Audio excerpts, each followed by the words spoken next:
तो इन्होंने क्या किया, तो इससे क्या हुआ, एक कॉलोनियल आइडेंटिटीज हो गया, इंडोलॉजिस्ट। अब ये उपनिवेशी थे, इनको संसार में अपना शासन आगे बढ़ाना था, ठीक है। उस दौरान क्या हुआ, यूरोप के पास रिसोर्स नहीं थे। देखो जलवायु कई बार कई महत्वपूर्ण चीजों का कारण बन जाती है, और जलवायु भी कई बार आपकी बर्बादी का भी कारण बनती है। भारत में जो लोगों के पास इतना धन धान्य था, ज्ञान विज्ञान विद्या, कि हम कंफर्ट हो गए थे और हमने क्या किया, अपना उन्नति करना बंद कर दिया। यूरोप के जो लोग थे, जैसे पुर्तगीज, एक्चुअली कहा जाए तो समुद्री डाकुओं का ही देश था एक तरह से। तमाम यूरोपीय, उनके पास वो क्या था, भिड़ते लड़ते, उनके पास रिसोर्सेज नहीं थे। तो इस लड़ाई के दौरान उनका जो नौसेना थी वो बहुत ताकतवर होती चली गई, क्योंकि उन्हें आपस में सर्वाइवल करना था। और समुद्र मार्ग पे वो दूर दूर जाने लगे, लड़ाइयां लड़ने लगे, और वहीं पर रेनासा हो गया। तो रेनासा में जितना भी अंधकार था वो खत्म हो गया उनका। जो जैसे पहले था कि माना जाता था कि आप समुद्र में दूर तक नहीं जा सकते, क्यों, क्योंकि पाताल है, आप डूब से डूब जाओगे, तो इसीलिए नहीं जाने देते थे। तो मैगडेलन ने जब निकला अपनी जहाज को लेकर, तो उसने बताया देखो दुनिया गोल है और हम जा सकते हैं, कोई पाताल वाताल नहीं है। तो इन लोगों ने वो क्या किया, अपनी सर्वाइवल के लिए उन्होंने ये सब काम करना शुरू कर दिया। तो कॉलोनियल जो है आइडियोलॉजिस्ट आ गए और उन्होंने आर्य सिद्धांत को स्थापित किया। तो पहला मकसद ये था, पहला यूरोप में, ध्यान से सुनो, यूरोप में ये था कि जर्मन सुपीरियर है, इसीलिए उन्होंने किससे बेस लिया, आर्यों से, कि देखो प्योर नस्ल है, इंडिया से निकले, लास्ट क्लास में बताया था, और यहां पहुंचे और ऐसा ऐसा हो गया। पहला तो उन्होंने काम ये किया। दूसरा, उन्होंने नस्ल का सिद्धांत दे दिया। तीसरा, उनको ये समझ में आया, जब उनको लगा कि भारत की जमीन सोने चांदी से भरी हुई है, स्किल है, सब कुछ है, रिसोर्स है, तो इस देश पर कब्जा करना है, ठीक है, कॉलोनीज बसानी। अब इसकी कहानी तो मैं बताऊंगा। तो उन्होंने हमेशा ध्यान रखना कि राज्य रिलीजन का हमेशा प्रयोग शक्ति प्राप्त करने के लिए करता है, यही पुराना सिद्धांत है। जो स्टेट होता है, जो सरकार होती है, हमेशा रिलीजन को यूज करती है पावर को इनहेंस करने के लिए, हमेशा, ये नियम याद रखना। तो अब ये यूरोपियन आपस में लड़ रहे हैं। यहां की गवर्नमेंट की हालत है कि समुद्री लुटेरों से टैक्स लेती थी, ये स्थिति थी। इनके यूथ पायरेट्स बनने का सपना देखते थे, ऐसी हालत थी इनके पास, ठीक है। और ये बहुत ही, एक तरह से कहा जाए तो असभ्य रूप में ये रहा करते थे। अब इन्हें समझ में आया कि सुदूर एक देश है पूरब, भारत, चीन, जावा, सुमात्रा, मलय, यहां बेहिसाब दौलत है, बहुत कुछ है, यहां तक पहुंचा जाए। इसके लिए जरूरी था कि आपस की लड़ाइयां छोड़ी जाएं। रेनासा में यही इनको फायदा हुआ, और अब चलो किसकी तरफ चला जाए, पूरब की ओर कब्जा करने में चला जाए। इनको यह समझ में आ गया कि जहां की भाषा इतनी समृद्ध है, जहां के पास इतना ज्ञान विज्ञान उनके वेदों में है, इनकी किताबों में है, वो देश बहुत आगे है। तो इन्होंने जब यहां प्रवेश उन्होंने शुरू किया, तो शुरुआत में तो यहां आए तो मेस्मराइज हो गए, और इस थ्योरी का यूज करके उन्होंने जर्मन सुप्रीमेसी, यूरोपियन सुप्रीमेसी को एस्टैब्लिश करने की कोशिश की। लेकिन फिर इन्हें समझ में आया कि जहां का सोर्स इतना अच्छा है, उस सोर्स को ही क्यों ना पकड़ लो। तो सोने का अंडा देने वाली मुर्गी अंडा क्यों कलेक्ट करे, मुर्गी पकड़ लो सबसे पहले, बिल्कुल सिद्धांत ये किया। लेकिन इसको करने से पहले वहां के लोग रजिस्टर्ड करें। अभी तुम्हें कुछ डॉक्यूमेंट्स दिखाऊंगा, मजेदार आए, इसी मैक्स मुलर के डॉक्यूमेंट दिखाऊंगा, कि कितना भी करने के बाद वो भारत को अपने पैरों पे नहीं गिरा सकते, क्योंकि ये बहुत छोटी सभ्यता थे और वो भारत के लोग बहुत ऊंची सभ्यता। तो उन्होंने यहां एक बहुत बड़ा षड्यंत्र खेला। षड्यंत्र ये था कि इनको पहले प्रूव, अगर ये नेटिव हैं, यहीं के हैं, तो नो डाउट ये बहुत आगे हैं, ये हमें भी अपने अंदर स्वीकार कर लेंगे। इन्होंने सबको स्वीकार कर लिया, जो यहां आए, तुर्क आए, मुगल आए, सल्तनत आया, सब क्या हो गया, सब भारत का हिस्सा होते चले गए, सबको समाहित कर लिया भारत ने, सबको भारत ने समाहित कर लिया। बुद्ध आए, जैन आए, हूण आए, कुषाण आए, सबको क्या किया भारत ने, सबको शामिल करता चला गया। यही सनातन है, क्योंकि एक्सेप्टेंस की थ्योरी थी हमारी,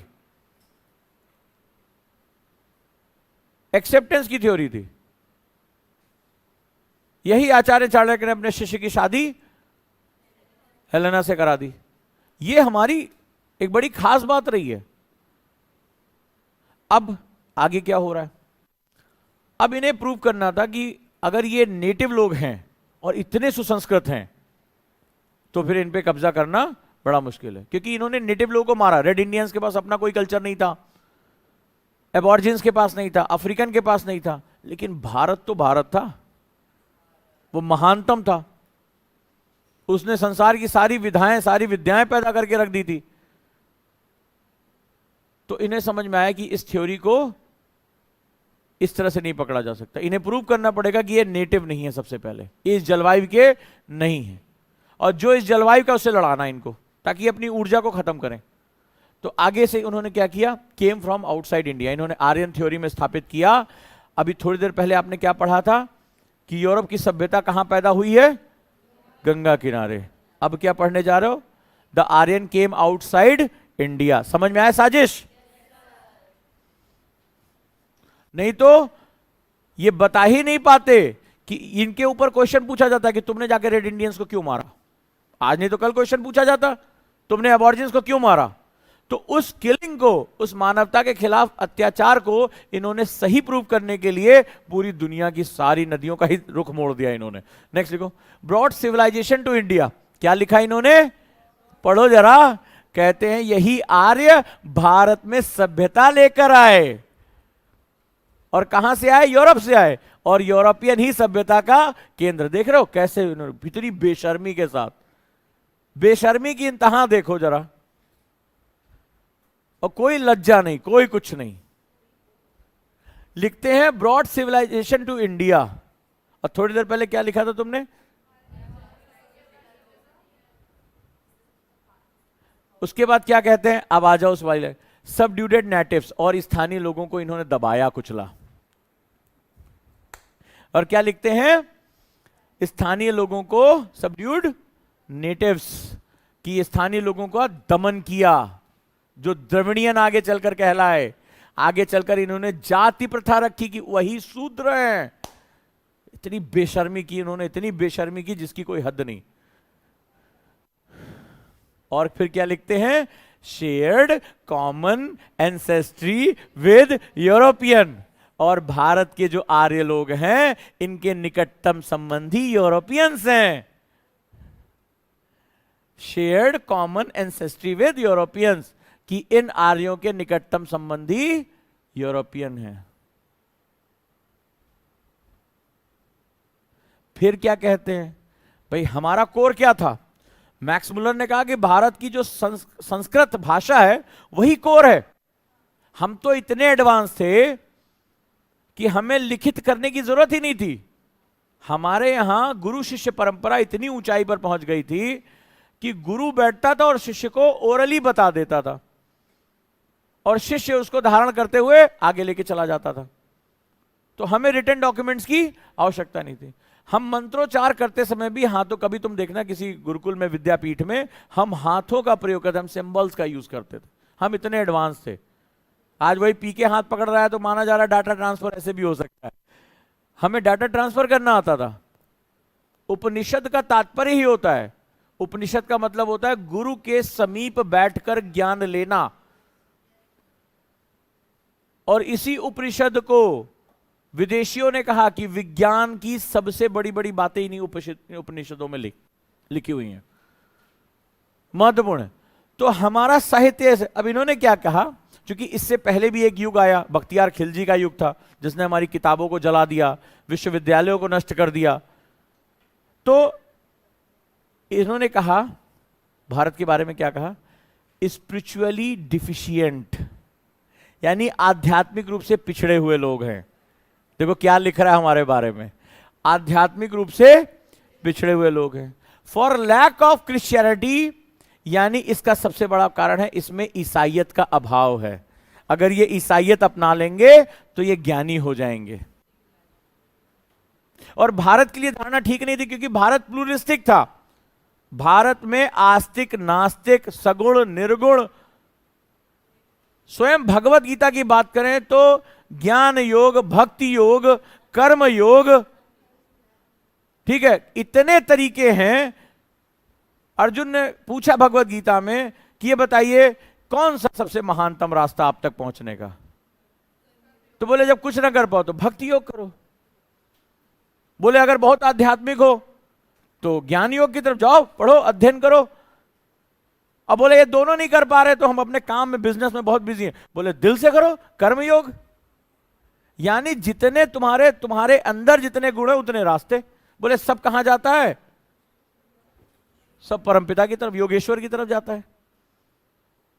बोले योग कोई पूजा पाठ नहीं है। योग मतलब होता है युज, यानी जुड़ जाना, आत्मा का परमात्मा से जुड़ जाना। अब परमात्मा ऐसा ही होगा, यही लड़ाई का मुद्दा है। क्या कहा कि भाई ज्ञान प्राप्त करते हो, विद्या अध्ययन करते हो तो भी ईश्वर तक पहुंचोगे। भक्ति करते हो, नहीं मीरा की तरह, कबीर की तरह, बोले तब भी तुम वहीं पहुंचोगे। बोले मन लगा के काम कर रहे हैं, नहीं टाइम है पूजा पाठ करने का, भक्ति करने का, बोले दिल से करो तुम भी वहीं पहुंचोगे।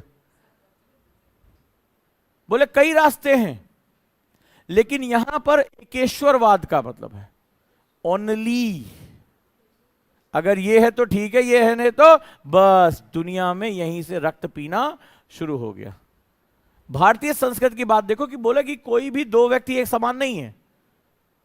हमने कोर समझ लिया कि रज तम और सत ये सबका अलग अलग है, तो सबके लिए रास्ते भी अलग अलग होने चाहिए, राइट। तो कहता है कि for the lack of Christianity, इनका क्रिश्चियनाइजेशन होना चाहिए, तभी ये विद्वान हो पाएंगे। यही उन्होंने अफ्रीका में किया। और फिर क्या लिखा, एक बड़ा कहानी है, तो मैं कल सुनाऊंगा। और पोस्ट डेट नोहास डेल्यूग, और इसके लिए उन्होंने बाइबिल की नूह की कहानी का जिक्र किया। और ये इतनी भयानक कहानी थी कि अफ्रीका में उन्हें गुलाम ही क्यों बनाया जाना था, उन्हें खरीदा बेचा क्यों जाना था, ये उन्होंने इस कहानी से निकाला था, बाइबिल की कहानी। और प्रूव किया लोगों के बीच में, जिन्होंने क्रिश्चियनिटी को माना, कि इसी कहानी की वजह से भारत और अफ्रीका का शोषण है। शोषण नहीं कहा, बोला ये ईश्वर का श्राप है। उन्होंने कहानी से प्रूव किया। ये तो मैं कहानी बाद में सुनाऊंगा। तो यहां तक कहानी समझ में आई। अब कुछ चीजें जान लो कि ये कहानी बदल कैसे रही है।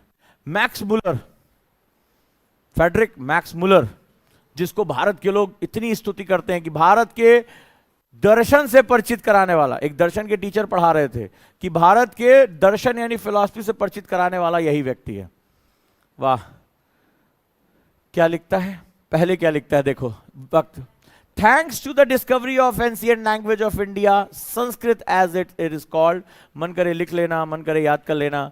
And thanks to the discovery of the close kinship between this language and the idioms of the principal races of Europe, a complete revolution has taken place in the method of studying the world's primitive history. कहता है कि धन्य हो कि भारत की प्राचीन भाषा संस्कृत की खोज हुई।